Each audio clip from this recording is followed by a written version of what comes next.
오늘 본문의 내용, 예수님과 제자들과 세 번째 만나는 내용인데, 특별히 이 베드로와 예수님의 만남에 대해서 초점을 좀 맞추어서 생각해 보려고 합니다. 그래서 오늘 제목은 베드로와 예수님의 재회, 베드로와 예수님의 재회라는 제목입니다. 항상 이 본문을 대할 때마다 물고기 잡으러 간 베드로가 바로 저 자신이고 또 우리들이었음을 늘 생각하게 되면서 우리 같은 사람을 잊지 아니하시고 찾아와 주신 예수님의 은혜가 늘 생각이 납니다. 여러분도 이 말씀에 대해서는 여러 번 들으셨을 터인데, 특별히 오늘은 공과 공부로 본문을 배우려고 하니까 이 말씀을 잘 받아서 우리도 먼저 말씀에서 은혜를 받아야 되겠고, 또 우리 학생들에게 이 말씀을 가르쳐 주실 때에 좀 어떻게 가르쳐야 될지 좀 염두에 두셔서, 혹시 앞으로 우리 학생들이 자기 자리를 지키지 못하고 물고기 잡으러 가는 그런 일이 있다 할지라도 주님으로 말미암아 다시 자기 자리로 돌아올 수 있는 이런 은혜가 과거에 우리들에도 있었고 또 우리 주일학교 학생들에게도 떠나가지 않는 것이 먼저는 중요하지만, 혹시 그런 일이 있다 할지라도 다시 돌아올 수 있는 그런 계기가 되는 말씀이 되도록 잘 가르쳐 주시기를 바랍니다. 우리가 지난 시간에 주님께서 부활하시고 두 번 나타나신 것을 배웠습니다. 첫째 주일날, 첫 부활 주일날 주께서 찾아오셨고, 또 두 번째 주일날 그들에게 또 찾아오셨습니다. 이 두 번의 만남을 통해서 부활하신 주님께서는 지금 그 어렵고 두려운 가운데 있는 그들에게 너희에게 평강이 있을지어다, 먼저는 평강을 주셨고요, 앞으로 무엇을 해야 할지 사명을 또한 일깨워 주셨습니다. 아버지께서 나를 보내신 것처럼 나도 너희를 보낸다. 너희들은 앞으로 가서 하나님의 일을 할 때에 사람의 힘으로 하지 말고 내가 너희에게 보내주는 이 성령의 힘으로 감당해라 하시면서 숨을 내쉬시고 성령을 받아라, 이렇게 말씀하셨습니다. 자, 평강을 주셨고 또 앞으로 무엇을 해야 할지 사명을 주셨습니다. 이러한 예수님을 만난 제자들, 큰 은혜를 받았을 것은 지극히 당연한 것이고, 심지어 도마는 주님께 대해서 나의 주님, 나의 하나님, 이런 신앙 고백을 하게 되었습니다. 자, 이 엄청나게 큰 은혜를 첫 번째 주일 그리고 두 번째 주일 그들이 이렇게 얻게 되었는데, 우리가 도리적으로 생각해 볼 때에 예수님에게 그러한 은혜를 입었다고 하면 주님 배반하지 말고 받은 바 사명대로 자기 자리를 잘 지켜야 되지 않겠는가, 이렇게 생각됩니다. 그러나 이 인간이라는 것이 얼마나 부족하고 형편이 없는지 이렇게 큰 은혜를 입고서도 심지어 예수님의 11 제자들은 다시 주님을 떠나서 자기 생각대로 가고 말았습니다. 이 떠나간 제자들, 그들을 그냥 내버려 두고 방치한다고 하면 앞으로 어떻게 될까? 주께서 그들을 붙잡아 주시지 아니하신다면 어떻게 될까요? 생각만 해도 끔찍하지요. 우리 인간은요, 하나님께서 우리를 붙들어 주지 아니하시면 우리 몸을 성전 삼고 찾아오셔서 우리를 광야길 내내 인도해 주시지 않는다면 그 어느 누구도 제대로 된 그 신앙생활, 올바른 길 걸어갈 수 없습니다. 그러나 감사하게도 예수님께서 다시 찾아오셨습니다. 사람은 아무도 이 제자들의 괴로운 심정, 지금 물고기 잡으러 갈 수밖에 없는 이런 괴로운 심정을 이해해 주지 못하고, 심지어 자기 자신도 자기 마음을 어떻게 할 수 없을지라도 예수님께서는 한 번 택하신 예수님의 제자들, 한 번 택하신 예수님의 사람들에 대해서 결코 외면하지 아니하시고 반드시 다시 찾아오신다는 이것을 잘 기억해야 됩니다. 그래서 오늘 본문 가운데에서 우리 학생들에게 확실하게 주지시켜야 될 그 요점은, 나는 부족해도 혹시 예수님을 떠나간다 할지라도 예수님은 결코 절대로 우리를 버리지 아니하신다. 요거 한 가지만 확실히 심어준다고 하면 오늘 성경 공부는 충분하다고 여겨집니다. 시편 27편 10절에 다윗이 말하기를 내 부모는 나를 버릴지라도 여호와는 나를 받아주실 것이다, 이렇게 고백하고 있습니다. 다윗의 부모가 다윗을 버린 적은 없습니다. 그러나 육신의 부모는 어떤 일이 있어가지고 불가피하게 우리를 버린다 할지라도 하나님 아버지는 나를 다시 받아주실 것이다, 이런 것을 확실했습니다. 그래서 이 다윗은 그가 훌륭했지만 그 역시도 실족하고 죄 짓고 어려운 일을 겪었지 않았습니까? 근데 만약에 그때에 이런 믿음의 확신이 없었다고 하면 다윗 역시도 내내 버림받고 죄악 가운데서 헤어나지 못했을 것이지만, 그는 분명 하나님 아버지는 나를 다시 받아주실 것이다 라고 하는 믿음의 확신이 있었기 때문에 회개하고 돌아와서 다시 믿음의 길을 잘 걸어갔기 때문에 그는 범죄하기 이전보다 더 훌륭한 그런 믿음의 길을 걸어갈 수 있지 않았을까 생각이 듭니다. 그러므로 우리들도 마찬가지고 우리 학생들, 특별히 우리 청소년들에게 확실하게 이 말씀 심어줘야 됩니다. 물론 평생 저들이 주님을 떠나지 않아야 되겠다, 이렇게 굳게 결심하도록 해야 되겠지만, 혹시 떠나갔을지라도 다시 자리를 잘 잡을 수 있도록 일깨워주는 것이, 이게 아주 중요한 것입니다. 자, 오늘 본문을 세 가지 대지로 전하도록 하겠습니다. 이 예수님과 베드로의 재회, 첫 번째 대지는요, 예수님께서 베드로에게 찾아오심. 예수님께서 베드로에게 찾아오심. 지금 베드로하고 여러 제자들은요, 아주 어렵고 혼란한 이런 시기를 보내고 있습니다. 불과 얼마 전까지만 해도 주님과 함께 늘 먹고 행하고 어떤 곳을 가시든지 늘 따라다니는 이런 길을 걸어갔었는데, 십자가와 부활이라고 하는 엄청난 사건을 그들은 겪게 되었고, 여러 가지 인간적으로는 혼란한 가운데 있습니다. 분명히 예수님께서 부활하신 것이 확실한데, 주일마다 주님께서 찾아와 주신 것은 감사하지만, 또 어떤 때는 옛날처럼 다르게 보이시기도 하셨다가 안 보이시기도 하셨다가 좀 이런 가운데 있습니다. 그런 가운데 제자들 그 심령은 어떠냐면요, 그 십자가와 부활 사건 때에 예수님을 베드로 같은 경우는 모른다고 3번이나 부인했고, 다른 제자들은 예수님을 다 버리고 뿔뿔이 흩어진 사건, 이것이 늘 마음속에 있어서 송구스럽기가 한량이 없습니다. 그래서 마음은 싱숭생숭하고 갈팡질팡하는 이런 가운데 있습니다. 심정적으로 그런 가운데 있을 때에 베드로가 말하기를, 차라리 옛날처럼 물고기나 잡아서 먹고 살아야 되겠다 생각하고 나는 물고기 잡으러 간다 이렇게 말하니까, 다른 제자들도 덩달아서 나도 그럼 물고기 잡으러 가야 되겠다 이렇게 말을 합니다. 본문 1절로 3절 읽어보세요. 1절. 이 일들 후에 예수께서 디베랴 바다에서 다시 제자들에게 자신을 나타내셨는데, 나타내신 일이 이와 같다. 시몬 베드로와 디두모라는 도마와 갈릴리 가나 사람 나다나엘과 세베대의 아들들과 예수님의 제자들 중 다른 2사람이 함께 있었다. 시몬 베드로가 그들에게 말하기를, 나는 고기 잡으러 가겠다 하니, 그들이 그에게 말하기를, 우리도 당신과 함께 가겠다 하고, 그들이 나가서 배에 올랐으나 그들은 그날 밤에 아무것도 잡지 못하였다. 예, 여기 2절에 보면 베드로 외에도 여러 사람들의 이름이 나오죠. 베드로, 디두모라 하는 도마, 또 가나 사람 나다나엘, 세베대의 아들들 요한과 야고보, 그리고 그 외에 다른 2사람, 전부 몇 명이죠? 7명입니다. 7명. 아마 예수님의 제자 가운데 7명이 어부였는지 좀 더 많이 있지 않겠는가 생각이 드는데, 아무튼 베드로가 물고기 잡으러 가겠다 하니까 그들도 덩달아서 가게 되었습니다. 지금 상당히 어려운 시기예요.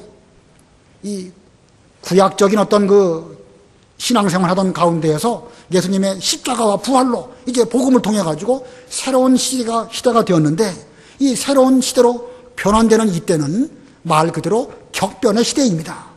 그런데 그 격변의 시대에 베드로 한 사람이 흔들려서 나는 물고기 잡으러 가겠다 하니까 다른 6명도 덩달아서 나도 그럼 가겠다, 이렇게 그들은 그 베드로를 떠나섰습니다.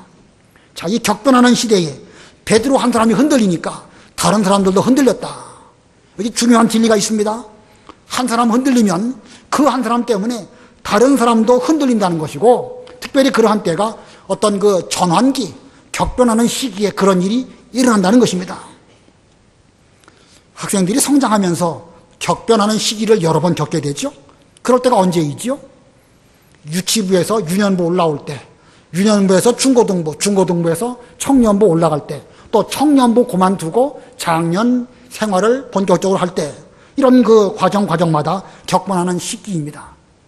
남자들 군대 가고 또 오고 할 때 어려울 때고, 직장 잡으려고 할 때 참 어렵습니다. 결혼 문제에 부닥쳐서 또 어려움 겪는 경우도 많이 있습니다. 물론 그 이외에도 우리 인생 살아가 보면서 여러 격변의 시기가 많이 있겠지만, 우리 학생들에게 이런 격변의 시기가 앞으로 너희들에게도 있을 것이다, 좀 잘 말해줘야 됩니다. 한평생 살다 보면 위험한 시기가 상당히 많이 오게 되는데, 그 시기에 한 사람 흔들리면 다른 사람들까지도 덩달아서 흔들리는 것이고, 거꾸로 어떤 한 사람이 자기 자리를 잘 잡고 중심을 잡는다고 하면 그 한 사람으로 말미암아 다른 사람도 신앙생활을 잘할 수 있게 되는 것입니다.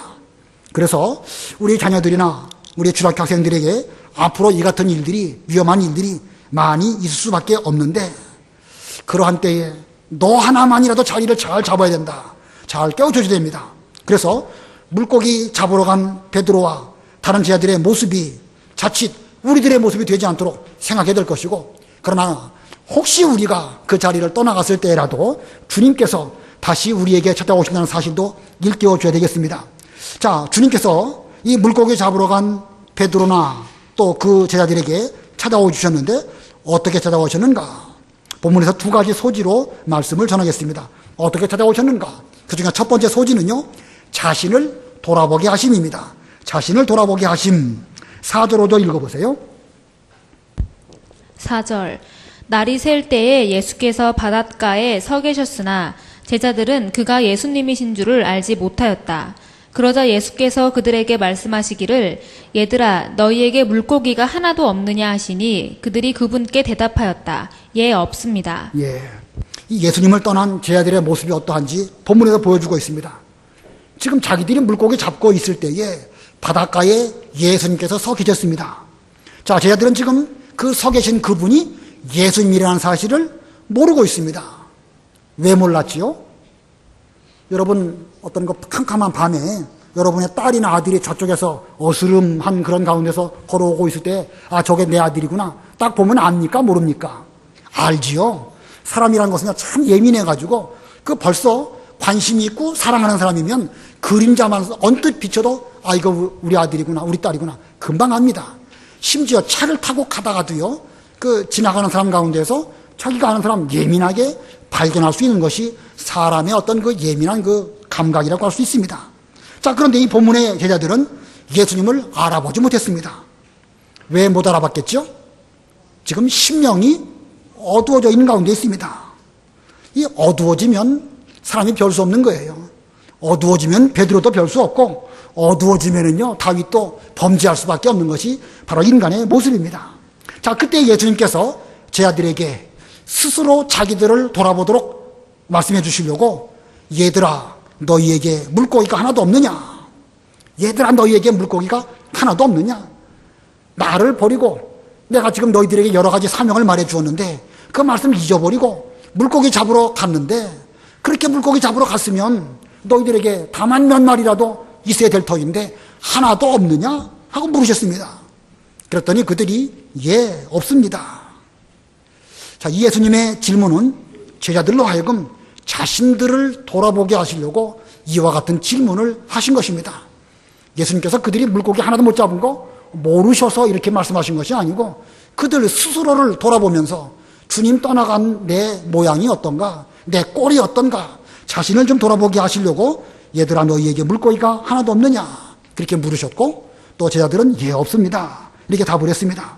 자, 자신을 돌아보게 하시는 그런 방법으로 찾아오셨고, 또 두 번째로는 어떻게 찾아오셨는가? 두 번째 소질은요, 예수님이 생각나게 하심입니다. 예수님이 생각나게 하심. 본문 6절 읽어보세요. 6절. 예수께서 그들에게 말씀하시기를 그물을 배 오른쪽에 던져라. 그러면 잡을 것이다 하심으로 그들이 던졌더니 물고기가 많아서 그물을 끌어올릴 수 없었다. 예, 첫 번째 질문을 통해서 자신을 돌아보도록 하셨는데, 뭐 그 질문에 따라 가지고 제자들이 자신들을 잘 돌아보면 좋겠지만 이거 뭐 제대로 돌아보지 못했습니다. 물고기 하나도 없는 자신의 모습들, 왜 물고기가 없을까? 그 사이에 주님 따라다니느라고 실력이 줄었는가? 뭐 여러 가지 좀 생각해 볼 수 있을 터인데 그들은 제대로 생각하지 못했습니다. 이 자신을 돌아보고 깨우치는 사람 참 그 괜찮은 사람입니다. 그러나 일반적으로 쉽지가 않습니다. 본문의 제자들은 아직도 그 바닷가에 서 계신 분이 예수님이라는 사실을 미처 깨닫지 못하였을 때에 주님께서 그들에게 그물을 배 오른쪽에 던져라 이렇게 말씀하시니까 그들은 그 말씀에 순종해서 오른쪽에 던졌습니다. 지금 제자들은 여전히 자기들에게 명령하시는 그분이 주님이시라는 것을 몰랐지만 그 말씀을 순종을 했는데, 순종하니까 그 많은 물고기를 잡혔습니다. 예수님이신 줄을 몰라도 그 말씀을 순종하면 그 말씀 자체의 능력이 있어서 이렇게 많은 물고기를 잡게 되었습니다. 여러분 그 TV 같은 데서 보면은요, 물속에 있는 물고기들이 어떻게 돌아다니는지 많이 보셨죠? 물고기들이 돌아다닐 때 떼를 기어 다닙니다. 물고기 없는 데는 하나도 없어요. 물고기 없는 데는 아무리 그물질을 많이 해도 한 마리도 못 잡습니다. 그러나 떼로 몰려다니는 바로 거기에다가 그물을 탁 던지면 얼마나 많은 물고기가 잡힐 수 있는지 그 TV 화면 통해서 다 보시지 않았습니까? 이 제자들이 지금 그 그물질을 하면서 주님의 말씀대로 그 배 오른쪽으로 던졌을 때에 그 많은 물고기가 그 사이로 쑥 들어가도록 그렇게 해주신 것입니다. 이 예수님께서는 물 속에 있는 물고기까지들도 다 죽어나셔서 제자들이 그 말씀을 순종할 때 말씀 자체의 능력으로 말미암아 그 물속에 있는 많은 물고기들이 그 그물로 쏙 들어가도록 그렇게 주관해 주신 것입니다. 자, 이게 무슨 목적일까요? 예수님께서 그들에게 물고기 많이 못 잡았으니까 이번에라도 많이 잡아라, 이런 뜻으로 물고기를 잡게 해주셨을까? 목적이 무엇이겠습니까? 예수님을 좀 생각해 보라고요. 지금부터 한 2년 반, 3년 반 즈음에 주께서 바로 그 갈릴리 바닷가에서 물고기 잡을 때에 깊은 데 가갖고 물고기를 잡아라, 그물을 내려라 하셨더니 그때 베드로나 세베대의 두 아들들이 말씀에 의지해서 내가 그물을 내리겠습니다 했더니 그들은 그 그물 두 배에 가득한 그런 그 물고기를 많이 잡았습니다. 그리고 그들은 그 모든 배와 그물과 부친을 다 버려두고 주님을 따라가지 않았습니까? 바로 그때 그 사건을 좀 생각할 수 있도록 하시려고 지금 물고기를 많이 잡게 하신 것입니다. 지금 이 제자들의 심리는 뭐 일부러까지는 아니겠지만 인간의 어떤 심리적으로 볼 때에 주님에 대해서는 가능하면 좀 덮어두려고 하는 그런 심리가 있지 않았을까 생각이 듭니다. 왜냐하면 예수님을 모른다고 베드로는 3번이나 부인했지요. 또 십자가 사건 때 뿔뿔이 흩어졌죠. 주님을 뵐 면목이 없습니다. 면목이 없으니까 주님 찾아오시는 것도 감사하긴 감사하지만 송구스러울 따름이에요. 차라리 그냥 주님을 안 보면 인간의 마음이 속 시원할지도 모르겠습니다. 자, 심리적으로 그런데 이 심리적으로 예수님을 생각하면 자기들의 잘못이 자꾸 생각이 나니까 그냥 잊어버리고 싶은 그런 마음이 인간의 생각일 수도 있는 것입니다. 그러나 그런 경우에라도 제자들은 절대 예수님을 잊을 수 없습니다. 잊어버리려고 노력하고 죄가 생각나니까 덮어버리려고 하지만 잊을 수가 없는 것이지요. 물고기를 몇십 년 잡고 오랜 세월이 지나가서 죽을 때가 된다 할지라도 그들이 주님과 더불어 은혜 받고 따라다니면서 많은 말씀을 듣고 배운 거 절대 잊을 수 없습니다. 그러나 자기들의 잘못한 것 때문에 지금 이 제자들은 자꾸 의도적으로 잊어버리려고 하는 그런 심리 가운데 있습니다. 그러나 그때에 주님께서 그들에게 찾아오셔서 자기를 돌아보게 만들어주셨고 또 물고기를 많이 잡게 하심으로 예수님이 생각나게 해주셨습니다. 이것이 얼마나 감사하고 큰 은혜인지 모릅니다. 범죄한 아담과 하와 나무 그늘 속에 숨어서 무화과 나무 잎으로 치마를 해입고 하나님의 얼굴을 뵙기를 두려워서 그들은 숨었을 때에 하나님께서 찾아오셨죠. 아담아, 내가 어디 있느냐. 자, 우리 범죄한 인간은 자꾸 숨으려고 하는 본성이 있지만 그때 주님께서, 하나님께서 찾아와 주신 것입니다. 엠마오로 내려가는 두 제자, 물론 그들이 여러 가지 정황 가운데에서 어두워진 가운데 내려가고 있었는데 주께서 그들에게 찾아오셨습니다. 모세의 글과 선지자의 그 여러 가지 글들을 통해서 그리스도께서 어떻게 오시고 어떻게 죽으셔야 할 것을 자세하게 말해줄 때에 그들의 마음이 점점 뜨거워지다가 마침내 예수님을 발견하게 된 것입니다. 이게 찾아와 주신 거예요. 이 본문에 물고기 잡으러 간 제자들에게서도 예수님께서 찾아와 주셨습니다. 그리고 그들의 마음이 둔해지지 아니하도록 일깨워 주셨습니다. 이런 예수님의 일깨워 주심이 없었다고 하면 사람은 어느 누구도 다시 옛 신앙을 회복할 수가 없는데 우리 주님께서 이렇게 우리에게 찾아와 주심으로 오늘날 우리가 이렇게 하나님의 교회에서 은혜 생활하고 우리 자리를 이만큼이라도 지킬 수 있었던 거 주님께서 우리를 붙들어 주셨고 찾아와 주셨기 때문입니다. 자, 두 번째 대지로 베드로의 예수님 발견. 두 번째는 베드로의 예수님 발견입니다. 예수님은 찾아와 주셨고 베드로는 예수님을 발견했습니다. 우리는 본문에서 비록 베드로와 제자들의 심령이 어두워져서 예수님을 알아보지 못하고 있지만 그들 중심은 아주 그 선한 마음을 여전히 잘 유지하고 있음을 알 수 있습니다. 얘들아 너희에게 물고기가 하나도 없느냐? 라고 물으셨을 때에 만약 그들의 마음이 강팍해져 있다고 하면 어떻게 대답을 할까요? 밤새도록 물고기 잡느라고 힘들어 죽겠는데 몇 마리라도 잡았으면 괜찮은데 어떻게 물어볼 때에도 하나도 없느냐? 그 아픈 부분을 딱 꼬집어가지고 이렇게 말씀하시니까 그거 하나도 없다는 말을 하기가 쉽겠습니까? 어렵겠습니까? 우리 같아도 그 말하기가 어려울 것입니다. 그러나 그들은요, 지금 비록 예수님에 대해서는 어두워서 알아보지 못하지만 그래도 선한 마음으로 예, 하나도 없습니다. 이렇게 말했습니다. 그랬더니 또 주님께서 그물을 배 오른쪽에 내려라. 그렇게 말씀하셨을 때에도 선한 마음으로 순종했습니다. 자, 베드로가 예수님을 발견하게 된 이유, 첫 번째 소지는요, 선한 마음으로 순종했기 때문입니다. 베드로가 예수님을 발견하게 된 그 이유 가운데, 두 가지 이유 가운데 첫 번째로는요, 선한 마음으로 순종했기 때문에 그런 것입니다. 마음이 거칠어져서 예수님 명령하시는 데에도 퉁명스럽게 대하고 계속 불순종하고 나아간다고 하면 어쩌면 예수님 만날 수 없습니다. 예수님께서 찾으실 때, 때로는 우리에게 찾아오실 때, 때로는 소자의 모습으로, 때로는 나그네와 같은 모습으로 찾아오시기도 합니다.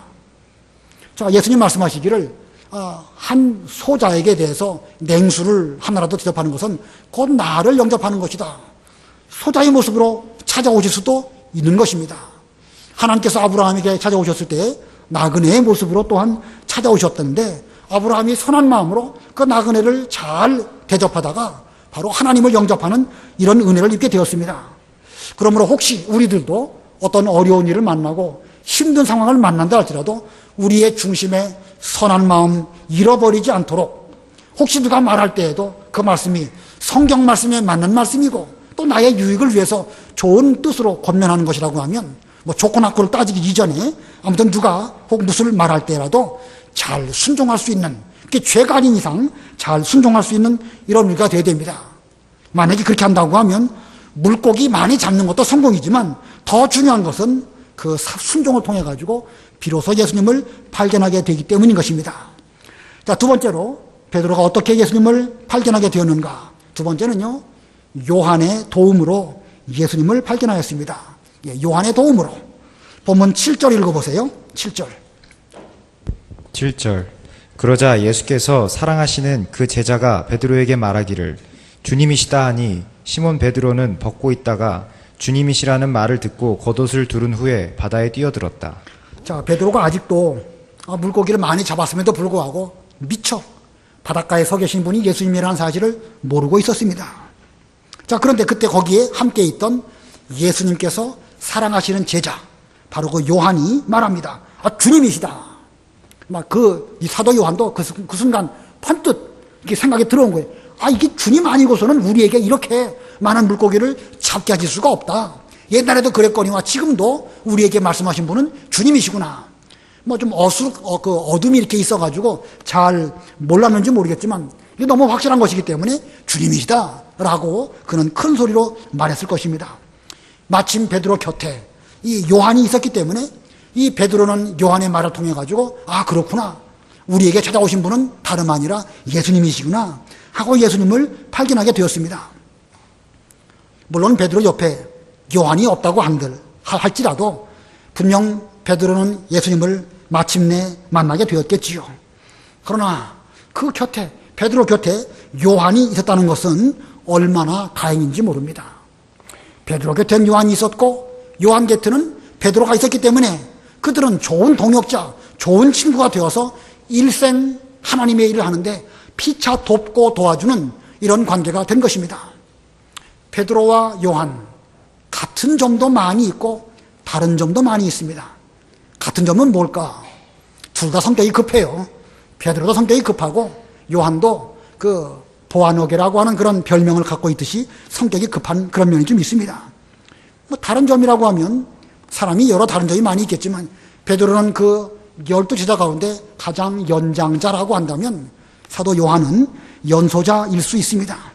자, 이렇게 베드로와 요한은 같은 점도 있고 다른 점도 있는데 그들은 믿음 안에서, 복음 안에서 이 친구가 되어가지고 주님 따라 다닐 때도 늘 함께 하였고 나중에도 사도행전 보면 베드로와 요한이 제9시 기도 시간에 그 성전에 올라가서 기도하다가 안진뱅이를 일으키는 일들 등등을 계속하고 또 사마리아로 내려갈 때에도 같이 내려가는 이런 일들을 많이 보게 됩니다. 우리도 이 신앙생활 할 때에 신앙의 동역자를 얻는 것은 참으로 중요합니다. 바나바와 바울, 요새 우리 새벽 예배 시간에 배우고 있는데 바나바와 바울 서로 동역자입니다. 두 사람의 그 은사는 각각 상당히 대조적이죠. 바나바는 부드러운 사람이고 다른 사람을 잘 권면하는 사람이고 또 위로하는 그런 사람입니다. 바울은 성경에 해박한 지식이 있고 또 소신이 뚜렷하고 깨달은 바 말씀을 이렇게 확실하게 밀고 나아갈 수 있는 추진력도 있는 이런 사람입니다. 그런 사람이기 때문에 바나바에게는 바울이, 바울에게는 바나바가 필요한 것입니다. 다윗에게는 가까운 친구 요나단이 있었죠. 서로 이렇게 좋은 친구였기 때문에 그 둘은 그 시대의 어려운 가운데에서 하나님의 일을 잘 감당하는 이런 동역자가 되었습니다. 오늘날 우리가 하나님의 일을 함에 있어서도 다 그렇습니다. 저나 여러분이나 다 각각 인간적으로 볼 때에 좋은 점도 있고 또 부족한 면도 있습니다. 좋은 면은 좋은 면대로 적극적으로 도와주고 또 부족한 면은 상대방을 통해 가지고 다 도움을 받고 그렇게 해가지고 교회가 잘 돌아간다고 하면 정말로 우리는 행복한 사람들입니다. 근데 좋은 점은 좀 덮어놓고 나쁜 점만 본다든지 그것만 부각해서 본다고 하면 그 좋은 친구로 일생 동반자의 길을 걸어가기는 어려울 것입니다. 이런 걸 잘 생각해 보시면서 우리도 서로 돕고 도우는 이런 관계가 되어야 되겠고 또 우리 주일학교 학생들에게 이 본문의 말씀을 전해줄 때에 우리가 좋은 친구, 평생 주일학교에서 맺어진 친구는요 거의 평생 갑니다. 우리가 믿음 배반하지 않는 이상은 그들과 일생 같이 가는 것입니다. 그러니 평생 친구를 얻는다는 것이 얼마나 소중한지 모릅니다. 여러분도 사회생활 하시면서 친구들 많이 계시죠? 고등학교 친구, 또 그 외에 뭐 대학이든지 사회든지 친구가 많이 있지만요. 교회 친구만큼 일생 같이 하는 사람 쉽지 않습니다. 여러분의 자녀들도 이 주일학교를 통해 가지고 좋은 믿음의 친구를 잘 사귀도록 잘 말해주고 또 부모들 입장에서 적극적으로 그 일을 잘 도와줘야 됩니다.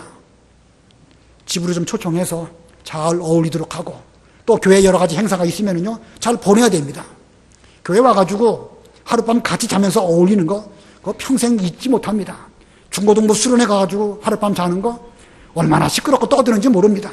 그러나 자세히 보면은요 그 속에도 위계 질서가 그런 가운데서 맺어지게 되는 거예요. 형과 동생, 형이 뭐 딱 한마디 하면 동생들이 말 듣고 그런 가운데서 질서도 생기고 또 형에 대해서 또 순종하는 면도 있고 자기가 거기서 잘 배운 다음에 나중에 자기 후배들에게 또 다른 걸 잘 해줄 수 있는 이런 것들이 잘 연계가 유지되는 것입니다. 우리 교회는 그런 면이 조금 부족해요. 뭐 옛날에는 잘했는가? 옛날에는 좀 잘한 면이 있어요. 옛날에는 좀 그런 이 쭉 내려오는 그런 게 있었는데 근래에는 그런 게 없는 것 같아요. 근래에도 좀 우리 학생들에게 좀 교회에서 자면서 친구를 잘 사귀면서 근데 또 교회에서 자라고 하니까 공부 안 하고 교회만 오면 해방되니까 또 오려고 하는 그런 면도 있긴 있더라고요. 그건 또 그거대로 잘 잡아가면서 교회를 중심으로 신앙생활하고 교회를 중심으로 친구도 잘 사귀는 이런 교회 분위기가 되도록 우리가 이 주일학교 학생들을 잘 지도하도록 하면 참 좋겠습니다. 그 다음에 세 번째 대지는요 예수님을 만난 결과입니다. 예수님을 만난 결과. 본문에 예수님을 만난 결과도 두 소지가 있습니다. 간결하게만 말씀을 전하겠습니다. 첫 번째, 본분을 깨달음. 예수님을 만난 결과의 첫 번째는 본분을 깨달음. 본문 9절부터 11절까지 읽어보세요. 9절. 그들이 육지에 올라와 보니 숯불이 피워져 있었고 그 위에 생선과 빵이 놓여 있었다. 예수께서 그들에게 말씀하시기를 너희가 지금 잡은 생선을 좀 가져오너라 하셨다. 시몬 베드로가 올라가서 그물을 육지로 끌어올리니 그 안에 큰 물고기가 153마리나 들어있었다.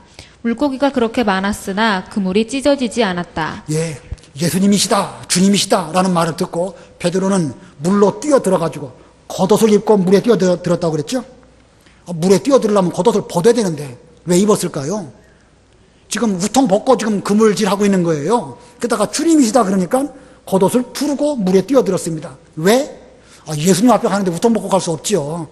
적어도 인간적인 예절을 지켜야 되는 거 아니겠습니까? 이렇게 해서 베드로는 헤엄을 쳐가지고 예수님께 갔고, 또 그 배와 육지가 그렇게 멀리 떨어져 있지 않았기 때문에 다른 제자들은 그저 그 그물 채로 끌고 이제 그 해변가로 갔습니다. 그 해변가에 올라가서 보니까 예수님이 계시고 그 앞에 숯불도 있고 숯불 위에는 생선도 있고 떡도 있었습니다. 이미 주님께서 그런 것들을 다 준비하셨고, 또 제자들에게 말씀하시기를 너희들이 지금 잡은 거 그거 좀 가져오느라 이렇게 말씀하시니까 시몬 베드로가 배로 가가지고 잡은 물고기를 이렇게 그물을 끌어올려서 헤아려 보니까 153마리 153마리가 큰 물고기가 잡혀 있는 것을 발견하게 되었습니다. 자, 베드로가 이때 뭘 생각했겠죠? 뭐 보나만 하죠. 뭘 생각하기는요. 처음 예수님께서 너희가 만일 나를 따라오면 나는 너희들을 사람 낚는 어부가 되게 하겠다 이렇게 말씀하셨는데, 자기의 본분은 지금 사람 낚는 어부였는데 그 격변하는 시간 좀 어렵다고 해서 물고기 잡으러 갔던 그 베드로에게 대해서 너의 본분은 물고기 잡아가지고 먹고 사는 것이 아니라 사람 낚아가지고 예수님에게로 인도하고 그를 구원해내는 것이 너의 본분이다 라고 하는 그 말씀이 번뜩 머릿속으로 생각이 난 것입니다. 그 이후 그는 늘 이때 이 사건을 기억하면서 내가 본분 잊어버리지 아니하고 예수님께 받은 바 사명 잘 감당하는 이런 사람이 되어야 되겠다. 아마 평생 잊지 못하고 그 본분을 잘 감당하는 훌륭한 예수님의 제자가 되었을 것입니다. 그 다음에 두 번째, 예수님의 만난 그 결과의 두 번째는요, 두 번째 소지는 예수님과 함께 먹게 된 것입니다. 예수님과 함께 먹게 됨. 12절로 13절 읽어보세요. 12절. 예수께서 그들에게 말씀하시기를 와서 아침을 먹으라 하시니 제자들 중 아무도 그분께 당신은 누구십니까? 라고 묻는 자가 없었으니 이는 제자들이 주님이신 줄 알았기 때문이다. 예수께서 오셔서 빵을 집어 그들에게 주시고 생선도 그와 같이 하셨다. 예, 예수님께서 준비하신 생선과 빵도 있었고, 주께서는 너희들이 지금 잡은 것을 가져오느라 말씀하셨으니까 그 잡은 것 가져다가 또 맛있게 구워서 주님과 함께 그 아침을 잘 먹었을 것입니다. 자, 주님에게는 이미 우리에게 주실 수 있는 여러 가지 음식들이 있지만 주님은 또 우리가 잡은 것도 원하시는 것입니다. 하늘나라에 가면 그 예수님께서 우리를 위하여 준비해 놓으신 모든 것들이 다 구비되어져 있지만 거기에 더해서 우리가 얼마나 이 사명을 잘 감당하면서 그 길을 걸어가느냐 하는 것이 평생 우리가 천국에서 먹고 누리는 이런 영적 양식이 되는 것입니다. 그때에 우리는 주님은 우리로 더불어 잡수시는 것이고 우리는 주님과 함께 그 영적 양식을 먹으면서 영원 무궁토록 그 세계에서 사는 것입니다. 자, 이것이 예수님과 함께 먹게 된 것입니다. 바로 천국 잔치의 모형이 지금 갈릴리 바닷가에서 예수님과 제자들 사이에 이루어졌습니다. 자, 이렇게 오늘 베드로와 예수님의 재회 잘 깨닫게 되었는데, 우리 학생들에게 우리 주님께서 비록 우리들은 자리를 잘 지키지 못한다 할지라도 반드시 찾아와 주시고 우리를 붙들어 주셔서 다시금 우리의 사명을 감당하도록 그렇게 인도해 주시는 주님이신 줄을 알고, 혹시 우리 자녀들이 곁길로 가다가도 주님 생각하고 말씀 생각하고 예수님 생각해서 자기 자리에 잘 돌아올 수 있도록 이렇게 미리미리 예방주사를 잘 놓아주는 이런 성경 공부가 되어야 되겠습니다. 기도하겠습니다.